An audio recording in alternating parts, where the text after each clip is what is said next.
வணக்கம். அண்ணா யூனிவர்சிட்டியோட அதாவது Tamil Nadu engineering admission general counselling round 1 நாளைக்கு ஸ்டார்ட் ஆக இருக்குது. 20/7/2026 நாளைக்கு ரவுண்டு 1 ஸ்டார்ட் ஆகுது. ரவுண்டு 1ல் கலந்துக்கிட்டு இருக்கக்கூடிய ஸ்டூடெண்ட்ஸ் யாருன்னு உங்களுக்கு தெரிஞ்சிருக்கும். அதாவது அக்ரிகேட் மார்க்ஸில் 200லேருந்து 171.333 அந்த மார்க் ரேஞ்சில் இருக்கிறவங்க எல்லாமே வந்து ரவுண்டு 1ல் கலந்துக்குவீங்க. ஸோ நாளைக்கு சாய்ஸ் ஃபில்லிங் ஆரம்பிக்குது. நாளையிலேருந்து நாளை மறுநாள், அதுக்கு அடுத்த நாள் 3 நாள் சாய்ஸ் ஃபில்லிங்கான டைம் இருக்குன்னு தெரியும். எல்லோரும் அவளோட சாய்ஸ் ஃபில்லிங்காக வெயிட் பண்ணிகிட்டு இருந்திருப்பீங்க. நம்ம இது வரைக்கும் அந்த சாய்ஸ் ஃபில்லிங் எப்படி பண்ணுறது, கவுன்சிலிங் ஷெட்யூல் எப்படி, என்னென்ன டேட்டில் என்னென்ன நடக்க இருக்குது, அதெல்லாம் விளக்கமாக நம்ம இதுக்கு முன்னாடி பார்த்துட்டோம். பட் நாளையிலேருந்து தான் நமக்கு வந்து முக்கியமான நாட்கள் வந்து ஆரம்பிக்குது. ஸோ இந்த டைமில் நம்ம தெரிஞ்சிக்க வேண்டிய முக்கியமான விஷயம், அதாவது இந்த கவுன்சிலிங் சாய்ஸ் ஃபில்லிங்கில் ஆரம்பித்து கவுன்சிலிங் முடிகிற வரலையும் அதில் ஃபஸ்ட்டு ஸ்டெப்பு வந்து சாய்ஸ் ஃபில்லிங் தான். இந்த சாய்ஸ் ஃபில்லிங்கை நம்ம வந்து கரெக்டாக பண்ணிட்டோம் அப்படின்னம்னா மற்றதெல்லாம் நல்ல விதமாக நமக்கு முடிஞ்சிடும். சாய்ஸ் ஃபில்லிங் தான் நமக்கு எந்த மாதிரி கல்லூரியில் நம்ம போய் சேர போகிறோம், நமக்கு என்ன கல்லூரியில் படிக்க போகிறோம் அப்படிங்கிறது எது நிர்ணயம் பண்ணுது அப்படின்னா, நம்மளுடைய மார்க்கு ஒன்று அது ஆல்ரெடி முடிஞ்சு போச்சு, அதை நம்ம மாற்ற முடியாது. ஏற்கனவே நம்ம மார்க் இவ்வளோ தான் அப்படின்னு வந்துருச்சு, நம்ம ரேங்க் தான் அப்படின்னு முடிவாகி போச்சு. இதுக்கப்புறம் நம்மளுடைய சாய்ஸ் ஃபில்லிங் இருக்குல்ல, அந்த சாய்ஸ் ஃபில்லிங் வந்து நம்ம எந்த காலேஜில் படிக்க போகிறோம், ஒரு நல்ல காலேஜில் படிக்க போகிறோமா, அதாவது நல்ல காலேஜில் படிக்கக்கூடிய வாய்ப்பு இருக்குது. ஆனால் சாய்ஸ் ஃபில்லிங் சரியாக பண்ணாதனால நம்ம வந்து ஒரு அதுக்கு அடுத்த லெவலில் இருக்கக்கூடிய காலேஜுக்கு போகிறதுக்கு வாய்ப்பு இருக்குது. சாய்ஸ் ஃபில்லிங் நல்லா பண்ணி நல்ல காலேஜ் போகிறதுக்கு வாய்ப்பு இருக்குது. ஸோ இந்த விஷயத்தை நல்லா புரிஞ்சுக்கணும். சாய்ஸ் ஃபில்லிங் எவ்வளோ முக்கியம் அப்படிங்கிறது இதில் தான் இருக்குது. அதுதான் சாய்ஸ் ஃபில்லிங் ரொம்ப முக்கியம் அப்படின்னு சொல்கிறோம். அதுக்காக ரொம்ப பதட்டப்படுறதோ, ரொம்ப டென்ஷன் ஆகிறதோ, அது ரொம்ப ஒரு பெரிய இதாக நினச்சிட்டு பயப்பட வேண்டியதில்லை, கவலைப்பட வேண்டியதில்லை. ஓகே. ஸோ அதை பற்றி தான் இப்போ இந்த வீடியோவில் முழுமையாக பார்க்க போகிறோம். சாய்ஸ் ஃபில்லிங் வந்து நம்ம எப்படி பண்ணுறது, சாய்ஸ் ஃபில்லிங் பண்ணும்போது என்னென்ன கவனிக்க வேண்டியது என்ன அப்படிங்கிறலாம் ஏற்கனவே சொல்லியிருக்கோம். இருந்தாலும் நாளைக்கு கவுன்சிலிங் சாய்ஸ் ஃபில்லிங் ஸ்டார்ட் ஆகுது, ஜென்ரல் ரவுண்ட் ஸ்டார்ட் ஆகுது. அதாவது 7.5% கோட்டாவுக்கும் நாளைக்கு தான், ஜென்ரலுக்கும் சரி 7.5% கோட்டாவுக்கும் சரி சேம் ஷெட்யூல் தான். நம்ம ஏற்கனவே பார்த்துட்டோம். இதுக்கு முன்னாடி இந்த வீடியோவுக்கு முன்னாடி ஒரு வீடியோ போட்டிருக்கோம், அதில் ஷெட்யூல் விளக்கமாக போட்டிருக்கோம், என்னென்ன தேதியில் என்ன நடக்குது அப்படிங்கிறது விளக்கமாக போட்டிருக்கோம். ஸோ ஜென்ரல் ப்ரைவேட் ஸ்கூலில் படிக்கிற ஸ்டூடெண்ட்ஸ்க்கும் சரி, படித்த ஸ்டூடெண்ட்ஸ்க்கும், கவர்மெண்ட் ஸ்கூலில் ஃபுல் அண்ட் ஃபுல் 6th-லேருந்து 12th வரையும் படித்த ஸ்டூடெண்ட்ஸ்க்கும் சேம் ஷெட்யூல் தான் ஃபாலோ பண்ணுறோம். அவங்களும் இந்த இதை பார்த்துங்க. ஓகே. இப்போ நம்ம பார்ப்போம் சாய்ஸ் ஃபில்லிங். அதுதான் வந்து ஃபஸ்ட்டு. அது வந்து எங்கே பண்ணணும், முதல்ல எங்கே சாய்ஸ் ஃபில்லிங் பண்ணணும் அப்படின்னா, நம்ம வீட்லேயே பண்ணலாம். நம்மகிட்ட லேப்டாப் இருக்குது அப்படின்னா, ஃபோனில் வந்து கொஞ்சம் கஷ்டம். ஃபோனில் வந்து பண்ணுறதுங்கிறது கொஞ்சம் கஷ்டமான இதுதான். லேப்டாப் இருக்குது இல்லை கம்ப்யூட்டர் இருக்குது அப்படின்னா பண்ணலாம். அதே மாதிரி யார் பண்ணணும் அப்படின்னா, உங்களுக்கு இந்த சாய்ஸ் ஃபில்லிங்க்கான இது வரைக்கும் நிறைய நம்ம வந்து விளக்கங்கள்லாம் கொடுத்துருக்கோம். அது சாய்ஸ் ஃபில்லிங் எப்படி பண்ணுறது அப்படிங்கிறது உங்களுக்கு தெரிஞ்சிருக்கும். அதனால் நீங்களே பண்ணலாம்.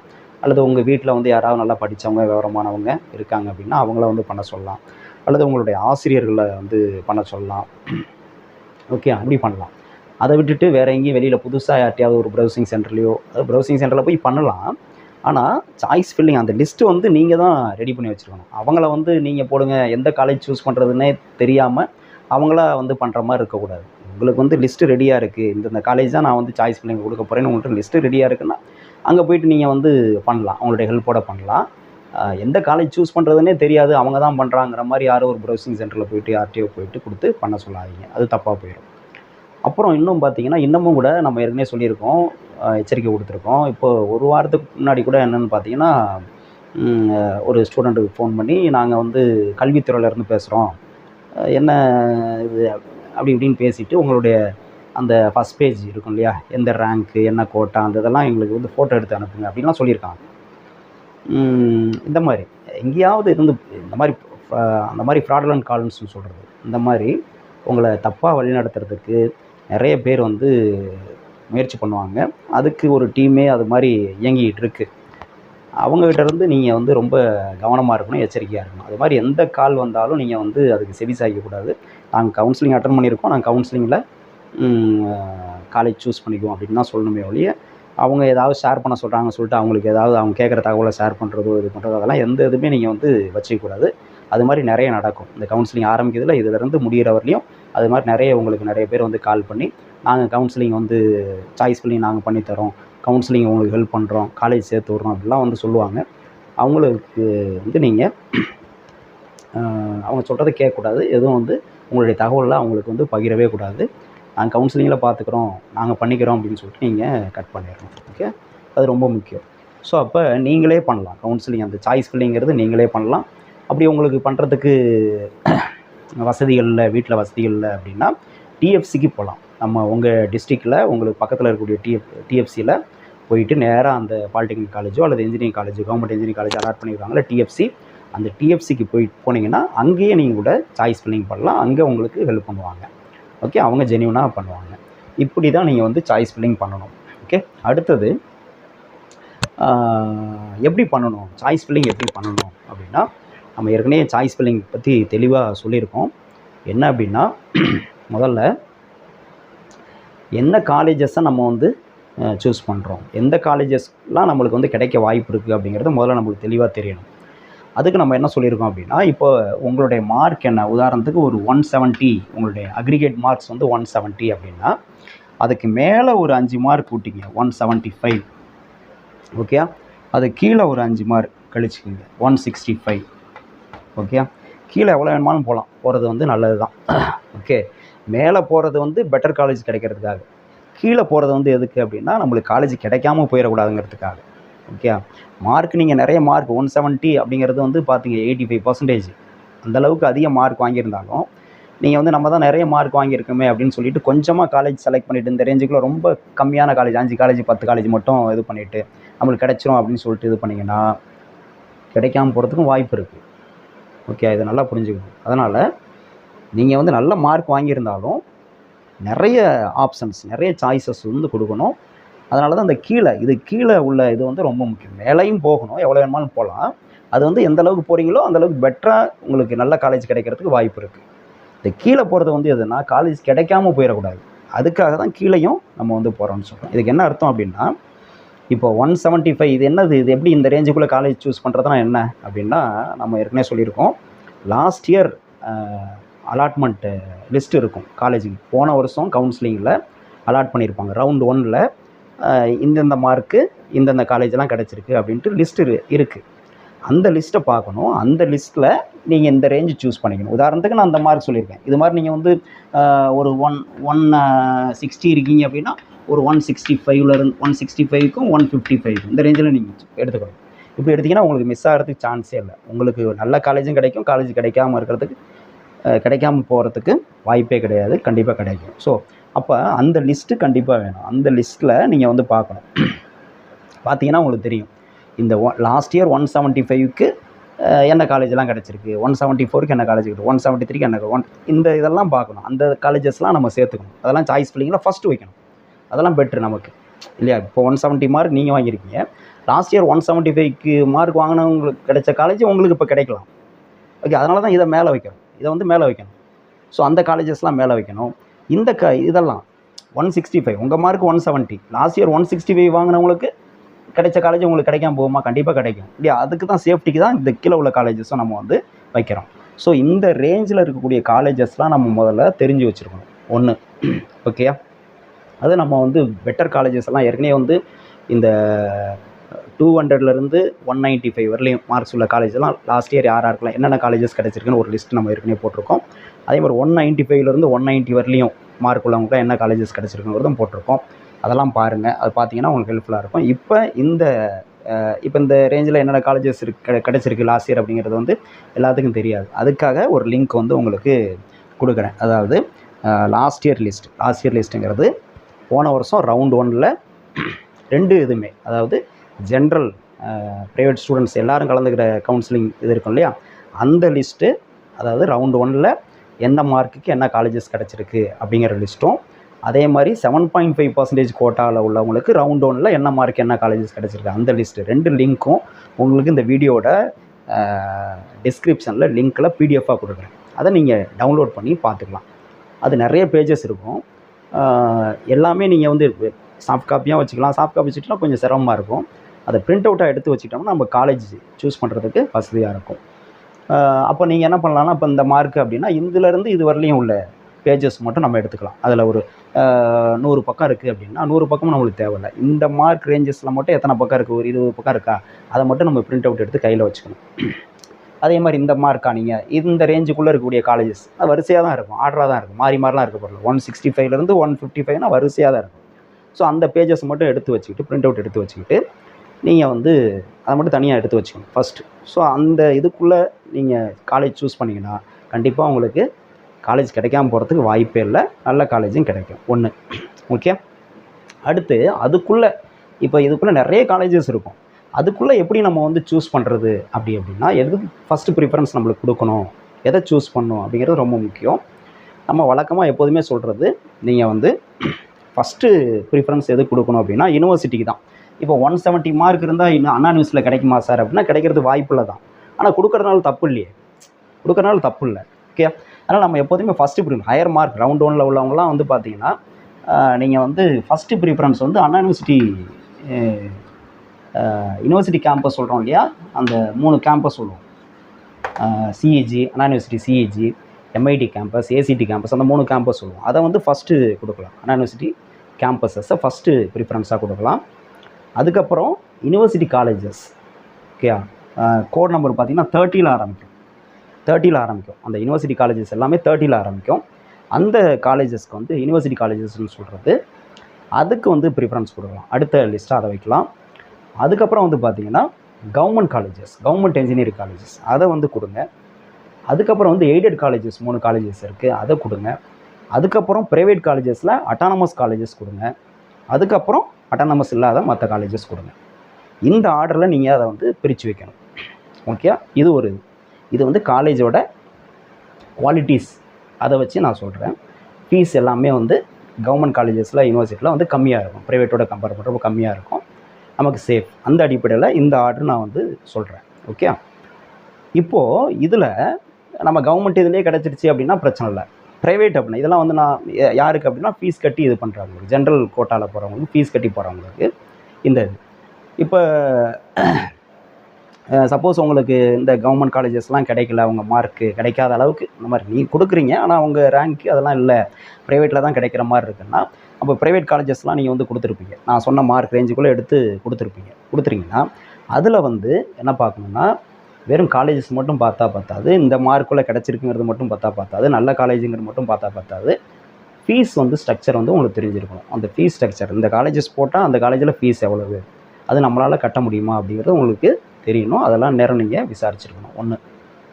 ஓகே. அதுதான் முன்னாடி இருந்தே சொல்லிகிட்டு இருக்கோம், ஃபீஸ் ஸ்ட்ரக்சர்லாம் விசாரித்து வைங்க அப்படின்ட்டு. அது முக்கியம். ஏன்னா ஃபீஸ் வந்து இதில் வந்து போட்டிருக்கிறது வந்து ஒரு ஃபீஸ் போட்டிருக்காங்க, வெப்சைட்டில் சில இதெல்லாம் வந்து போட்டிருக்கிறது வந்து ஒரு அமௌண்ட் போட்டிருக்காங்க, காலேஜில் ஆக்சுவலாக இது பண்ணுறது வாங்குறது வந்து வேறு மாதிரி இருக்குது. அது வந்து ஒரு வரைமுறைப்படுத்தப்படாததாக இருக்குது.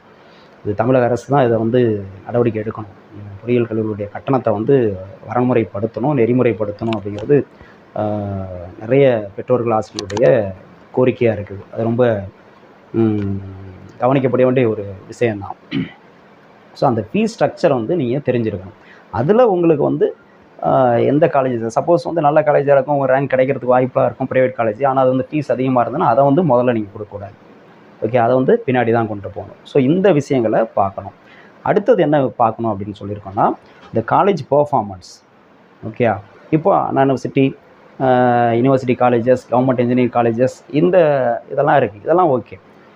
ப்ரைவேட் காலேஜஸை பொறுத்தவரையிலையும் அட்டானமஸ் காலேஜஸாக இருந்ததுன்னா அந்த காலேஜ் பர்ஃபார்மன்ஸ் வந்து ரிலீஸ் பண்ணியிருக்க மாட்டாங்க, யூனிவர்சிட்டி வெப்சைட்டில் ரிலீஸ் பண்ணியிருக்க மாட்டாங்க. காலேஜ் பர்ஃபார்மன்ஸ்னால் லாஸ்ட் 2 செமஸ்டர்ஸில் ஸ்டூடெண்ட்ஸ் வாங்கின ரிசல்ட். ஓகே. ரிசல்ட்னா பாஸ் பர்சன்டேஜ், எவ்வளோ பேர் பாஸ் பண்ணியிருக்காங்க, எவ்வளோ பேர் அப்பியர் ஆகியிருக்காங்க, எவ்வளோ பேர் பாஸ் பண்ணியிருக்காங்க, அதுதான் காலேஜ் பர்ஃபார்மன்ஸ். ஸோ அது வந்து பார்த்திங்கன்னா நம்ம அண்ணா யூனிவர்சிட்டி வெப்சைட்லேயே, டிஎன்இஏ வெப்சைட்லேயே வந்து பார்த்திங்கன்னா ரிலீஸ் பண்ணியிருக்காங்க.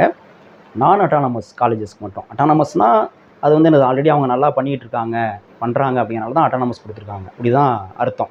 ஸோ அதுக்கு இந்த காலேஜ் பர்ஃபார்மன்ஸ் லிஸ்ட் இருக்காது. மற்ற காலேஜஸ்க்கு எல்லாமே இந்த காலேஜ் பர்ஃபார்மன்ஸ் லிஸ்ட் இருக்கும், அதை பார்க்கணும். ஓகே.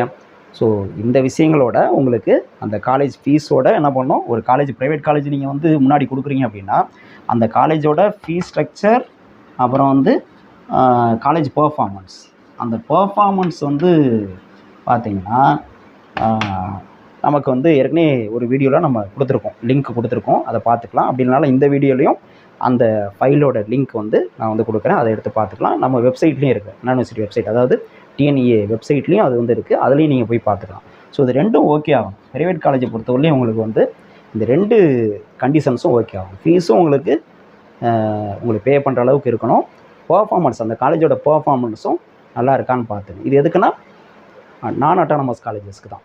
ஓகே, இது ரெண்டும் ஓகே ஆகும். ஸோ அந்த மாதிரி இது ரெண்டும் ஓகே இருக்கிற காலேஜஸ் வந்து மேலே கொடுங்க. அதனால் என்ன சொல்கிறேன், இந்த இதெல்லாம் தாண்டி university, Anna university campus, university colleges, government engineering colleges, அப்புறம் எய்டட் காலேஜஸ், அதுக்கப்புறம் தான் அட்டானமஸ் காலேஜ். அட்டானமஸ் காலேஜ் நீங்கள் கொடுத்தாலும் அதில் வந்து என்னது fees structure, autonomous college performance வெப்சைட்டில் கிடையாது, ஆனால் ஃபீஸ் ஸ்ட்ரக்சர் விசாரிச்சிருக்கணும்.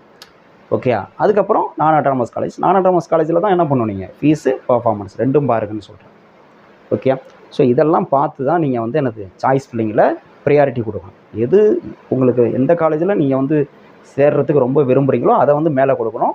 அது கிடைக்கலனா எது, அது கிடைக்கலனா எது, அப்படி தான் நீங்கள் வந்து ஆர்டர் வந்து கொடுக்கணும். ஸோ இந்த விஷயங்களை பார்க்கணும். இதுக்கான லிங்க்ஸ் வந்து நம்ம இந்த வீடியோலேயே பிடிஎஃப் லிங்க் வந்து கொடுத்துருக்கோம், அதை பார்த்துக்கணும். ஓகே, ஸோ அடுத்து வந்து இந்த ஃபில் பண்ணுறப்ப கோர்ஸ் இது பண்ணுறப்ப எப்படி பண்ணுறது, அதாவது இப்போது ஒருத்தர் வந்து ஈஸி தான் ஜாயின் பண்ணணும்னு நினைக்கிறாரு. ஓகே, அப்போ ஒரு சாய்ஸ் ஃபில்லிங் பண்ணுறப்ப எப்படி பண்ணுவார் அப்படின்னா, இப்போ உதாரணத்துக்கு நான் சொன்ன மாதிரி அண்ணா யூனிவர்சிட்டி கேம்பஸ் வந்து கொடுக்குறாரு. அண்ணா யூனிவர்சிட்டி கேம்பஸ் அதில் வந்து ஈஸி கொடுப்பார். அதில் வந்து 3 கேம்பஸ் இருக்குன்னு சொல்லியா, 1 அண்ணா யூனிவர்சிட்டி, 2 அதே ஈஸி தான் கொடுப்பார். அடுத்து அண்ணா யூனிவர்சிட்டி கேம்பஸ் 3 அதுலேயும் ஈஸி தான் கொடுப்பார். இது 3லேயும் கிடைக்கல, அப்போ யூனிவர்சிட்டி காலேஜ் போவார். யூனிவர்சிட்டி காலேஜில் எந்த காலேஜ், ஒவ்வொரு டிஸ்ட்ரிக் இருக்குது. ஸோ அந்த டிஸ்ட்ரிக் போட்டு ட்ரிச்சி, அப்போ அதில் ஈஸி கொடுப்பார். அடுத்து யூனிவர்சிட்டி காலேஜ் விழுப்புரம், அதில் ஈஸி கொடுப்பார். இப்படி சூஸ் பண்ணிட்டே வரணும். இதே மாதிரி ஒவ்வொரு இதாக சூஸ் பண்ணணும். அப்போ உங்களுக்கு கோர்ஸ் தான் முக்கியம். அப்படிங்கிறப்ப என்ன பண்ணணும், எந்த காலேஜ் ரொம்ப விரும்புகிறீங்களோ அந்த காலேஜில் அந்த கோர்ஸ், அது கிடைக்கல அப்படின்னா அடுத்த காலேஜ் அதே கோர்ஸ், இப்படி இந்த ஆர்டரில் கொடுத்துட்டே வரணும். ஓகே, அந்த ஆர்டரில் கொடுத்துட்டே வரணும். ஆனால் இந்த கோர்ஸ் மட்டுமே கொடுக்கக்கூடாது. இப்போ இது இது இது கொடுத்துட்டீங்க, ஒரு 20 இதுக்கு கொடுத்துட்டீங்க, அல்லது 30 கொடுத்துட்டீங்க, 40 கொடுத்துட்டீங்க, அல்லது 50 கொடுத்துட்டீங்க, எல்லாமே ஈஸியாக கொடுத்தாச்சு. ஓகேயா, அதோட நிறுத்திடக்கூடாது. இதுக்குள்ளே நம்ம கிடச்சிரும் கன்ஃபார்மாக அப்படின்னு நிறுத்திடக்கூடாது. அடுத்து என்ன பண்ணணும், மறுபடி இந்த ஆர்டரில் இது சப்போஸ் ஈஸி கிடைக்கல அப்படின்னா என்ன பண்ணணும், மறுபடி இதே ஆர்டரில் அண்ணா யூனிவர்சிட்டி கேம்பஸ் 1 எனக்கு ஈஸி கிடைக்காடி பரவாயில்ல, ட்ரிபிள் இ கிடைக்கட்டும் அப்படின்னா ட்ரிபிள் இ, இதே ஆர்டரில் மறுபடியும் என்னது காலேஜஸ் போட்டு ட்ரிபிள் இ சூஸ் பண்ணிக்கிட்டே வரும் இந்த மாதிரி. ஸோ சப்போஸ் ட்ரிபிளியும் கிடைக்கலாம் என்ன சார் பண்ணுறது, அடுத்து நான் சரி கம்ப்யூட்டர் சயின்ஸ் இன்ஜினியரிங் வைக்கிறேன், இது ஒரு எக்ஸாம்பிளுக்காக சொல்கிறேன், கம்ப்யூட்டர் சயின்ஸு அதை கொடுத்துட்டே வரணும், அப்படி கொடுத்து வரணும். சொல்ல புரியுதா? ஸோ அப்போ கோர்ஸ் தான் முக்கியம் அப்படின்னா கோர்ஸை வந்து அதே கோர்ஸை அடுத்தடுத்த காலேஜஸில் கொடுத்துட்டே வரணும். அந்த கோர்ஸ் கிடைக்கலனா அடுத்த கோர்ஸ் வரிசையாக கொடுத்துட்டே வரணும். இப்போ சப்போஸ் இப்படி இது பண்ணலாம், எனக்கு வந்து கோர்ஸ் முக்கியம் இல்லை சார், காலேஜ் தான் முக்கியம். ஓகே, இப்போ எனக்கு வந்து நான் வந்து 198 மார்க்ஸ் வாங்கியிருக்கேன் அக்ரிகேட் மார்க்ஸு, எனக்கு அண்ணா யூனிவர்சிட்டியில் தான் படிக்கணும், அண்ணா யூனிவர்சிட்டி கேம்பஸில் தான் படிக்கணும், எந்த கோர்ஸ்னாலும் பரவாயில்ல அப்படின்னா அவர் வந்து எப்படி கொடுப்பாரு, அண்ணா யூனிவர்சிட்டி 1 ஈஸி, அடுத்து அண்ணா யூனிவர்சிட்டி 1 ட்ரிபிள் இ, அதே அண்ணா யூனிவர்சிட்டி 1 சிஎஸ்சி, இதெல்லாம் அங்கே இருக்கா அந்த கோர்ஸ், அது காமிக்கும் நமக்கு, அந்த சீட் மேட்ரிக்ஸ்லேயே காமிக்கும், அதை பார்த்து தான் கொடுக்கணும். அதை இப்போ சொல்கிறேன் என்னன்ட்டு. ஸோ இப்படி கொடுத்துட்டே வருவார். ஓகே, ஸோ அந்த கேம்பஸில் எந்த கோர்ஸ் கிடைச்சாலும் பரவாயில்ல அப்படின்னா அந்த கேம்பஸ் அந்த காலேஜஸ் சூஸ் பண்ணி வரிசை அதில் உள்ள கோர்ஸ் எல்லாம் கொடுத்துட்டே வருவார். இப்படி கொடுப்பார். சப்போஸ் இந்த காலேஜில் எனக்கு எந்த கோர்ஸுமே கிடைக்கல அப்படின்னா தான் என்னது அடுத்த காலேஜ் நான் போவேன் அப்படின்னு சொல்லிட்டு அடுத்து யூனிவர்சிட்டி காலேஜ் கொடுப்பார். யூனிவர்சிட்டி காலேஜில் எது கிடைச்சாலும் பரவாயில்ல அப்படின்னா அப்போ அதிலேருந்து ஆரம்பிப்பார், மறுபடியும் ECE, university college triple E, இப்படி கொடுப்பார். ஸோ இந்த மாதிரி நீங்கள் வந்து உங்களுக்கு கோர்ஸ் வந்து முக்கியமாக காலேஜ் முக்கியமாக அதை பேஸ் பண்ணி எப்படி கொடுக்கணுமோ இது மாதிரி 2 விதமாக இருக்குது. நீங்கள் தான் முடிவு பண்ணணும். ஓகே, கோர்ஸ் தான் முடிக்கணும், நான் ஈஸி தான் படிக்கணும், இல்லை வந்து ஏஐடிஎஸ் தான் படிக்கணும் அப்படின்னு முடிவு பண்ணிட்டீங்கன்னா அதுக்கு மாதிரி வரிசையாக வந்து என்னது ஏஐடிஎஸ்ஸாக அடுத்தடுத்த காலேஜில் கொடுத்துட்டே போகணும். இல்லை எனக்கு கோர்ஸ் முக்கியம் இல்லை, காலேஜ் தான் முக்கியம், இந்த காலேஜில் தான் நான் படிக்கணும், எந்த கோர்ஸ் கிடைச்சாலும் பரவாயில்ல அப்படின்னா அந்த காலேஜையே ரிப்பீட் பண்ணிவிட்டு அதில் உள்ள கோர்ஸ் அடுத்தடுத்து கொடுக்கணும். இப்படி கொடுக்கலாம், எப்படி வேணுமாலும் கொடுக்கலாம். ஸோ இதை பார்த்துங்க. இந்த மாதிரி தான் சாய்ஸ் ஃபில்லிங் பண்ணணும். இப்படி பண்ணுறப்ப நம்ம முன்னாடி என்ன பண்ணணும்னா, நம்ம ஏற்கனவே சொன்ன மாதிரி சாய்ஸ் ஃபில்லிங்கில் நம்ம லாகின் பண்ணி உள்ளே போகிறப்ப ஜென்ரல் கோட்டா அப்புறம் 7.5 கோட்டா 2 விண்டோ வந்து தனித்தனியாக ஓப்பன் ஆகும். நீங்கள் வந்து ஜென்ரலில் உள்ளவங்க 7.5% இல்லாதவங்க ஜென்ரலில் தான் பண்ணி ஆகணும். 7.5 கோட்டாக்கு எலிஜிபிளாக உள்ளவங்க ரெண்டுலேயுமே பண்ணலாம். 7.5லையும் பண்ணலாம், ஜென்ரல்லையும் பண்ணலாம். ரெண்டுலேயுமே சாய்ஸ் ஃபில்லிங் பண்ணி ரெண்டுலேயுமே கவுன்சிலிங் மூவ் பண்ணலாம். ரெண்டில் எது பெஸ்ட்டு கிடைக்குதோ அதில் வந்து போகலாம். ஆனால் ஜென்ரலில் நீங்கள் ஒரு காலேஜில் சூஸ் பண்ணிங்கன்னா உங்களுக்கு 7.5% கிடைக்கக்கூடிய சலுகைகள், கட்டண சலுகைகள் கிடைக்காது. ஃபீஸ் கட்டி தான் படித்தாகணும். 7.5% போனீங்க அப்படின்னா ஃபீஸ் கட்ட தேவையில்ல, கவர்மெண்ட் வந்து கட்டிடும். சரி, அதனால் 7.5% கோட்டாவில் உள்ளவங்க நீங்கள் அந்த 7.5% கோட்டா அந்த விண்டோவில் மட்டுமே சாய்ஸ் ஃபில்லிங் பண்ணி அதில் மட்டுமே மூவ் பண்ணி நீங்கள் போங்க. அப்போ தான் உங்களுக்கு வந்து என்னது ஃபீஸ் இல்லாமல் படிக்க முடியும்.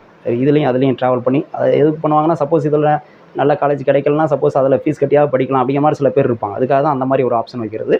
அதனால் அந்த மாதிரி போகிறது நல்லதில்லை. நீங்கள் 7.5% எலிஜிபிள் அப்படின்னா 7.5% விண்டோ மட்டுமே ஓப்பன் பண்ணி அதில் சாய்ஸ் ஃபில்லிங் பண்ணி அதில் கவுன்சிலிங் மூவ் பண்ணுங்கள். அதுதான் பெஸ்ட்டு. ஓகே, இது மாதிரி பண்ணிங்க. அப்புறம் இன்னொரு விஷயம் கவனிக்க வேண்டியது, நம்ம ஒவ்வொரு இது அந்த சாய்ஸ் ஃபில்லிங் உள்ளே போகும்போதே ஒரு காலேஜை சூஸ் பண்ணிங்கன்னா அந்த காலேஜில் ஒவ்வொரு கம்யூனிட்டிக்கும் என்ன சீட்டு, எத்தனை சீட் இருக்குங்கிறது காமிக்கும். 7.5னா 7.5க்கு பர்சன்டேஜுக்கு எத்தனை சீட்டு ஒவ்வொரு கம்யூனிட்டி வைஸ் காமிக்கும். இப்போ உங்கள் கம்யூனிட்டிக்கு எத்தனை சீட்டு அப்படிங்கிறது காமிக்கும். ஓசிக்கு எத்தனை காமிக்கும், உங்கள் கம்யூனிட்டி மட்டும் காமிக்காது, ஓசி எல்லாம் சேர்த்து தான் காமிக்கும். ஓகே, அப்போ நீங்கள் வந்து என்ன பண்ண, ஓசிங்கிறப்ப அதில் எல்லா கம்யூனிட்டியும் வந்துடுது ஓப்பன் காம்படிஷனுங்கிறப்ப. அப்போ சீட்டு வந்து எத்தனை சீட்டு இருக்குது அப்படிங்கிறத பார்க்குறப்போ ஓசியில் உள்ள சீட்டையும் நீங்கள் சேர்த்துக்கணும், உங்கள் கம்யூனிட்டிக்கான சீட்டும் எடுத்துக்கணும். இப்போ உதாரணத்துக்கு நீங்கள் வந்து எம்பிசி அப்படின்னா எம்பிசிக்கான சீட்டும் எடுத்துக்கணும், ஓசிக்கான சீட்டும் எடுத்துக்கிட்டு இவ்வளோ சீட் இருக்குது அப்படின்னு பார்த்து தான் நீங்கள் வந்து இது பண்ணணும். அப்போ ரெண்டையும் கூட்டி உங்களுக்கு சீட்டு அதிகமாக இருக்கிற காலேஜஸ் முதல் ப்ரிஃபரன்ஸ் கொடுக்கணும், அதுக்கு சான்ஸ் அதிகம். இப்போ ஓசி ஏன்னா இப்போ காலேஜஸ் வந்து இன்டேக் பார்த்திங்கன்னா சீட்டு வந்து பார்த்திங்கன்னா ஒரு பிரான்ச்சில் சில காலேஜஸ்லாம் ஒரு டிபார்ட்மெண்ட்டுக்கு 60 சீட்டு தான் இருக்கும், சில காலேஜஸில் 120 சீட் இருக்கும், இன்டேக் அதிகமாக இருக்கும்.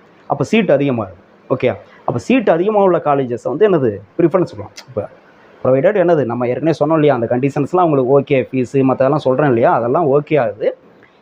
அப்படி இருக்கிறப்ப அதில் அந்த கேட்டகரியில் நான் இப்போ சொன்ன கண்டிஷன்லாம் ஓகே ஆகி ஒரு 10 காலேஜ் வருதுன்னு சொல்கிறேன் இல்லையா, அதில் வந்து எதை முதல்ல கொடுக்கணும் அப்படின்னா எந்த காலேஜஸில் சீட்டு அதிகமாக இருக்கும் அதை முதல்ல கொடுங்க. சீட்டு கம்மியாக இருக்க காலேஜில் வந்து என்னது பின்னாடி கொடுங்க. அது சீட் மேட்ரிக்ஸில் நீங்கள் பார்க்கும்போதே தெரியும், ஓப்பன் பண்ணணும் தெரியும் ஓசிக்கு எத்தனை சீட் இருக்குது, அதில் அந்த பிரான்ச்சுக்கு அந்த காலேஜில் அந்த பர்டிகுலர் பிரான்ச்சுக்கு ஓசியில் எத்தனை சீட் இருக்குது, பிசிக்கு எத்தனை, எம்பிசிக்கு எத்தனை அப்படிங்கிறத காமிக்கும். அதை பார்த்து சீட்டு அதிகமாக உள்ள காலேஜஸை முன்னாடி கொடுங்க, சீட்டு கம்மியாக உள்ளதை பின்னாடி கொண்டு போங்க.